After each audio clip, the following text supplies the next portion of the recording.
Hello from the Heartland. My name is Jenna, and this is Smarter News. News when it matters and why it matters. Our Smarter series features unique people who help us think and live smarter. Writer and journalist Hollie McKay arrived in Afghanistan in early August, ready to do what she has done many, many times in the past, highlight the stories of those living in a conflict zone. We had the pleasure of speaking with her as she reported from a northern city there called Mazar-i-Sharif, about an 8-hour drive from Kabul, but many people fly back and forth.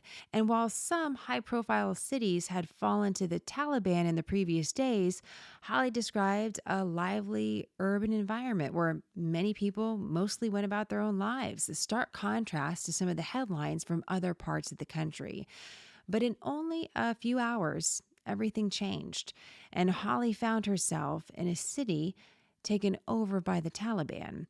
We had stayed in touch since our first conversation and saw an opening for an update, so we quickly jumped on an Instagram Live, but I wanted to make sure those of you who prefer podcasts had the opportunity to hear it as well. So here's our conversation with Hollie from inside a city fallen to the Taliban. I start with the most obvious question. What's happened in the last 48 hours? Honestly, Jenna, I can't wrap my head around this. I am just baffled. I'm baffled. That's all I have to say. So, literally with Mazar as an example, when we first got in, my photographer Jake and I, it was very early Thursday morning, and it was a normal city. It was full of life.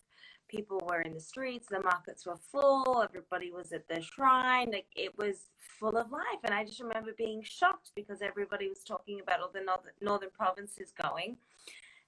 And I just thought, okay, this must be completely exaggerated right now because there doesn't seem to be any imminent threat here.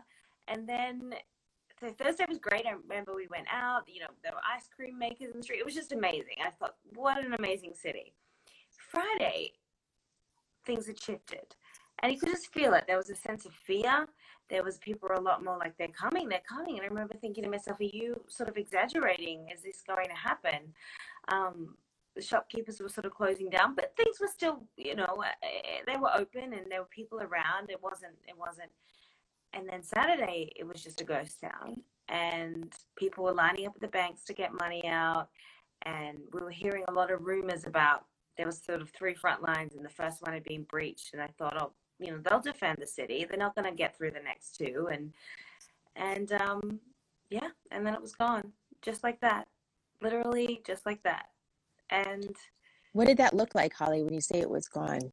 That just meant that, from my understanding, Jenna, and this is where I think, and we can go into really great detail about this another time, but from my understanding of talking to people, the level of corruption within the Afghanistan military and the government, that's how the Taliban won a lot of this, is they will pay the commanders off to surrender a city before. So those who genuinely do want to fight, and there are a lot of men and Dostum's people, a lot of people that wanted to genuinely fight, they were basically kept in the dark. And A&A commanders had paid off the Taliban in advance to surrender the city, and they were just left with, you have no choice but to basically run. So that's what's happening, and the level of corruption that has enabled the Taliban to come back to power is, it's just mind-blowing, to see that, and to see all the weapons that have now gone to the Taliban's hands when the Afghan army runs away, that we paid for. It's just there's a lot to think about. That's one thing that I've always tried to express my frustration with Iraq, with Afghanistan, is I often saw terrorism as being a secondary problem to the corruption, and Afghanistan is a classic example of that. I think you have the elements, many strong elements that are very pro-Taliban within the government and military factions that will sell off information that hurts the cause, and then also with that, if you have to pay a corrupt official every time you go through a checkpoint, and you're just trying to feed your family, or you have to pay a bribe for something, eventually you're going to get annoyed enough that you are going to want to join some form of insurgency to fight against that.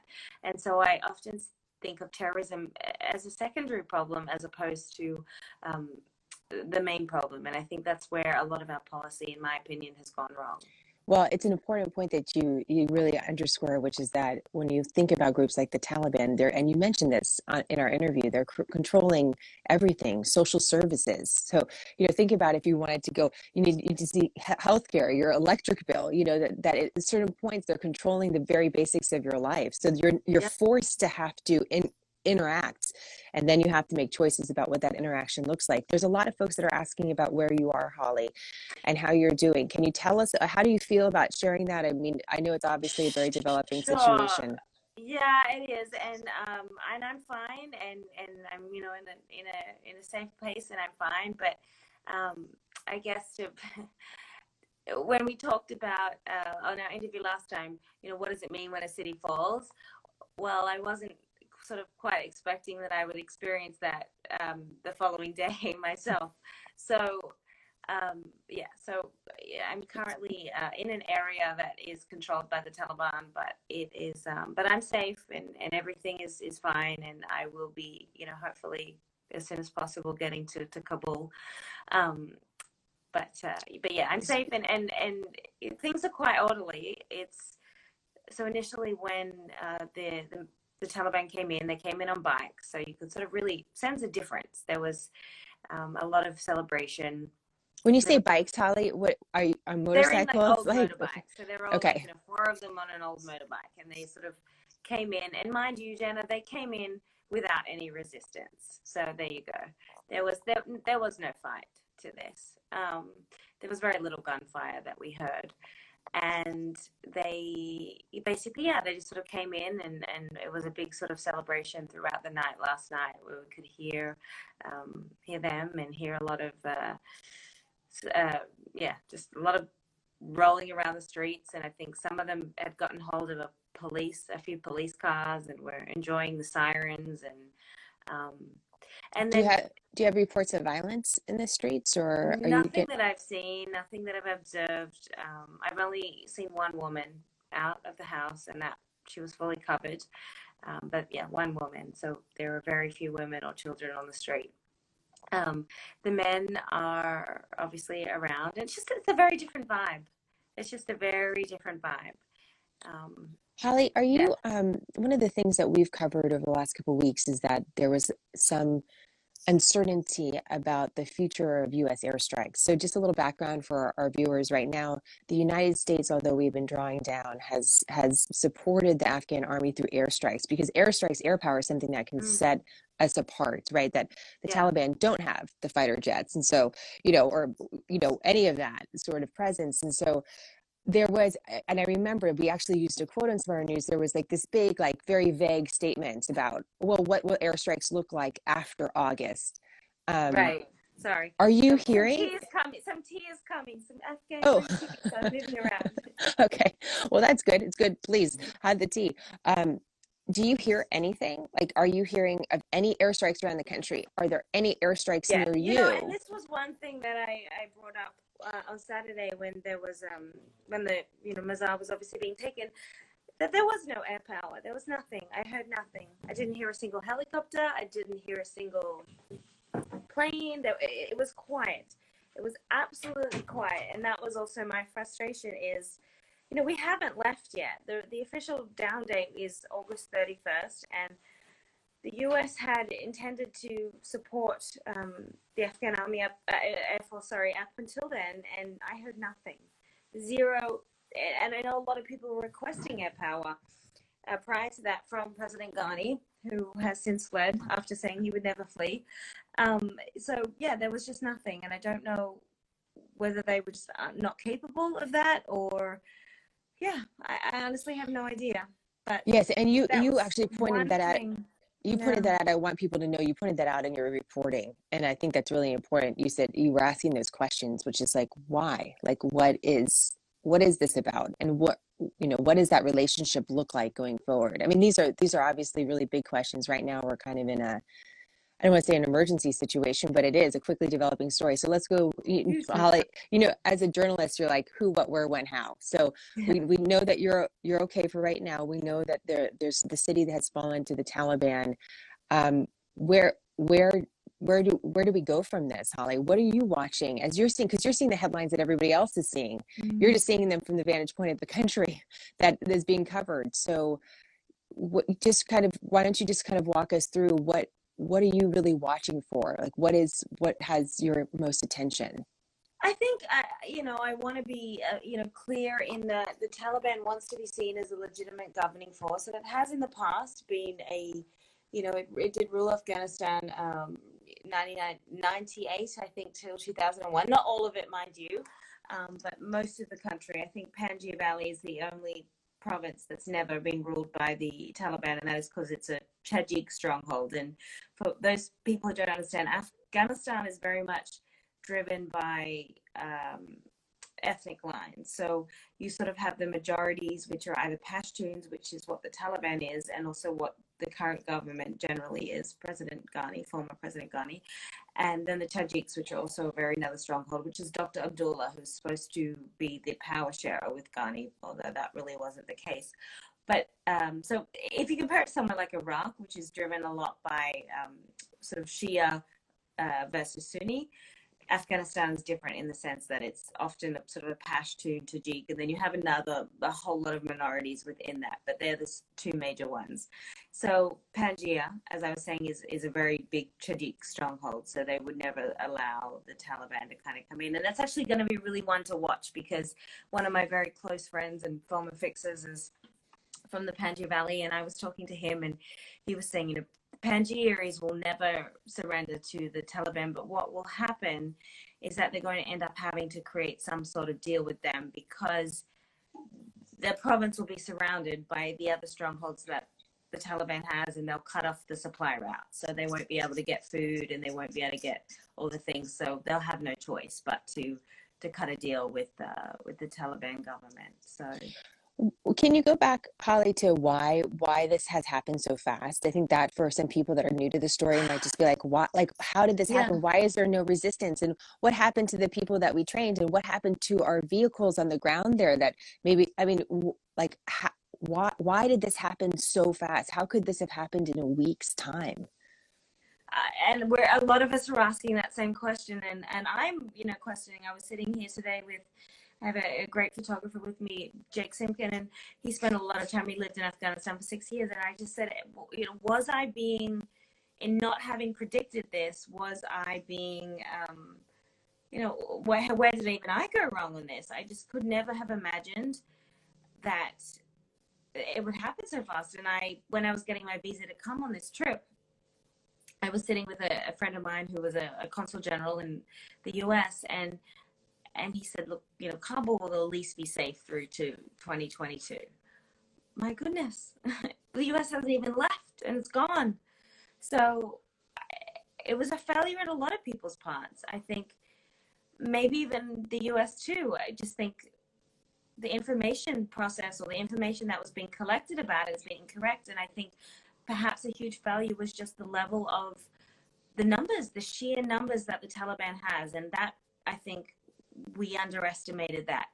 I mean, even, where I am, it's just, there's hundreds and thousands of them. And you can sort of tell that they're not from here. And You're saying hundreds of thousands of Taliban. Oh, not hundreds of thousands, but hundreds to thousands. Hundreds of, yes, but so many. You can tell they're not from here. They're not locals here. But the sheer number of them to have captured these cities the way that they have in such a short period of time, all across the country, to have come in from wherever they've come in from, and to be able to mobilize like that. They're not great fighters, and that's the thing. They don't have, they're just not super skilled. A lot of them are just kids, to be honest with you, but they have this incredible advantage in how many of them that there are. And whenever there's an attack, they're clearly able to replenish, and they clearly just have a swell of people wanting to join them at any given time. And I think it was a real numbers game with this. And that's how they were able to get the power, in addition to the bribery and paying people off, in addition to having already a lot of, having infiltrated the ANA specifically. So there was a huge tactic to it. But yeah, it's just mind blowing. I'm still trying to wrap my head around it. I just can't believe that it happened like this. And yeah, the US hasn't even gone. Well, and as you point out, you don't need a lot of skill to be dangerous. You can still be dangerous, and numbers matter. They definitely matter on the ground. How are you doing, Holly? How are you doing through all of this? This must be a complete shock to Yeah, you. You have a lot of people worried about you, including myself and all of our audience here at Smarter News and Beyond. So, how are thank you? you. I'm doing fine in this minute. It's a little minute by minute with me.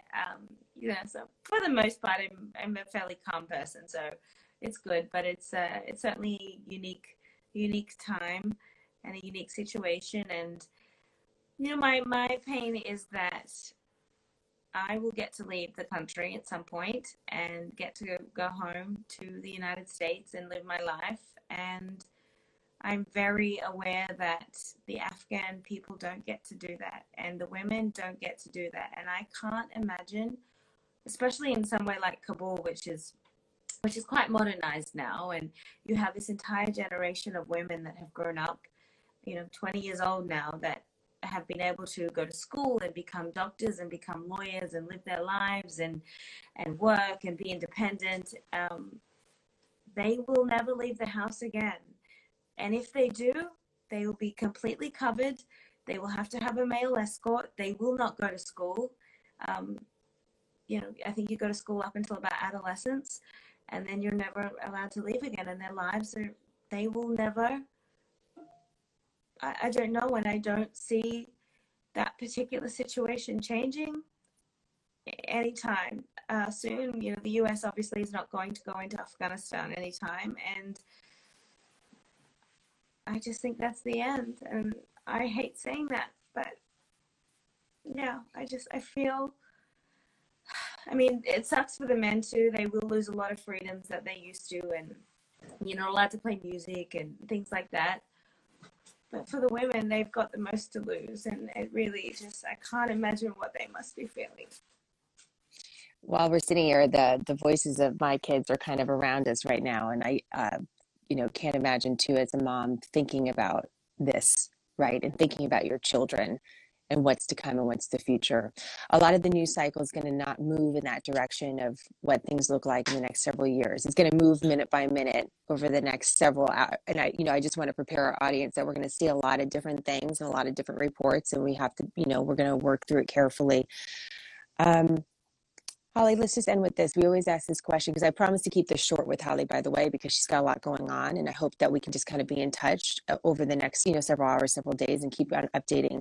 One of the things with Smarter News that I want to do differently than other news networks is really explain why this matters. Always. It doesn't matter how little the story is or big the story is. You just explain why this really matters to the people as you kind of see the broad picture. Can you explain why this matters? Why the loss of Afghanistan to the Taliban matters at this point? I just think, especially, as an Australian and an American, and I think one thing that makes both those countries really great is the value that we have of every human life. And a part of that is valuing the lives of people in Afghanistan in particular. It's helped so many Americans, over the past 20 years we can go down that rabbit hole of the war, but we won't.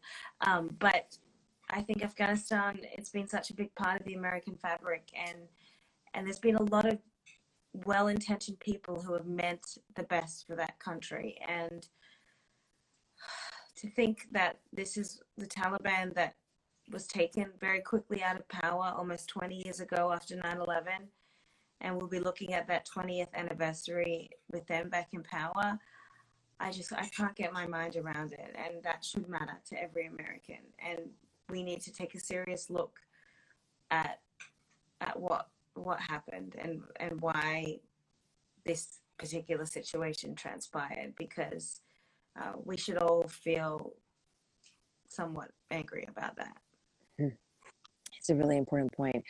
You know, no matter, sometimes when you're watching a story, you don't get to choose who you share the story with. So as Americans right now, we're sharing our story of our country with the Taliban. It's something that we don't get to choose, but sometimes you get to choose who you share a story with. And Holly, we're able to choose you, and we're so grateful. I mean, you have changed our perspective completely, and I don't know what we would have done over the last even several days without it, because it's so valuable. And so we had a little longer time for the interview. I promised I would keep No, it short. I love Um, talking. but I really appreciate it. And I hope that we can definitely keep on doing these updates. So our priority is that you stay safe. And I remember what your grandmother said, right? You told us during our last interview, Thank you you. are not alone. That's the thing. Thank Like, no matter, you're not alone. So stay safe. Thank you, Holly. And we'll have more on Smarter News, you know, throughout the next several days. But any other final things, Holly, before we go? I'm seeing some questions, but I What think you kind of put a I'm final. happy to answer some. I'm happy to answer a few questions if you have them.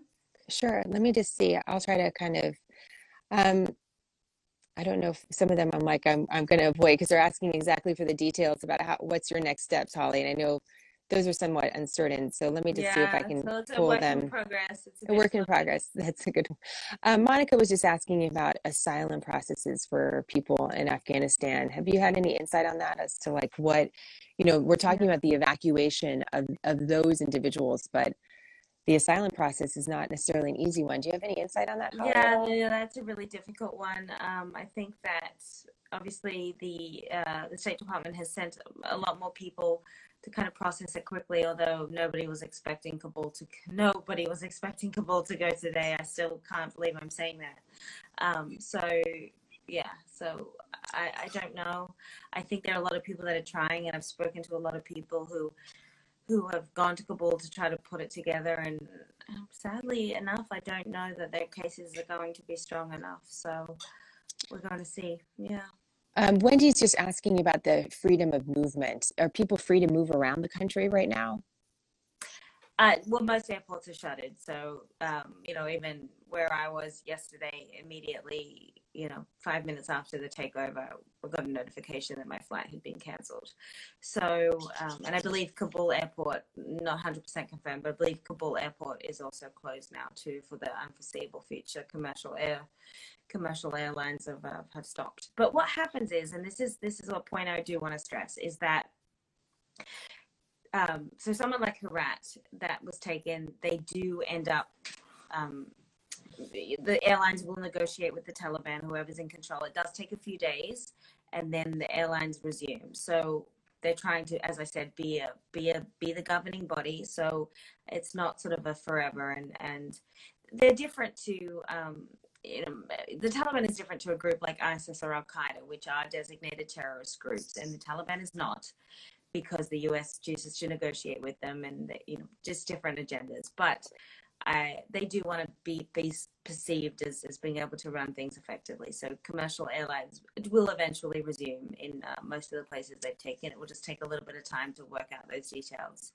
Catherine had a great question. It's probably one we need to explore in a little more depth, but it's a really important one, which is who is supporting the Taliban? If it's not, where is that money coming from? We just covered the Taliban leadership meeting with the Chinese foreign minister just the other day. So, are there elements at all of other foreign intervention, evidence of that from other big I think, powers? yeah. Well, I think certainly when you ask pretty much any person in Afghanistan, they will be quick to tell you that most people are coming from Pakistan.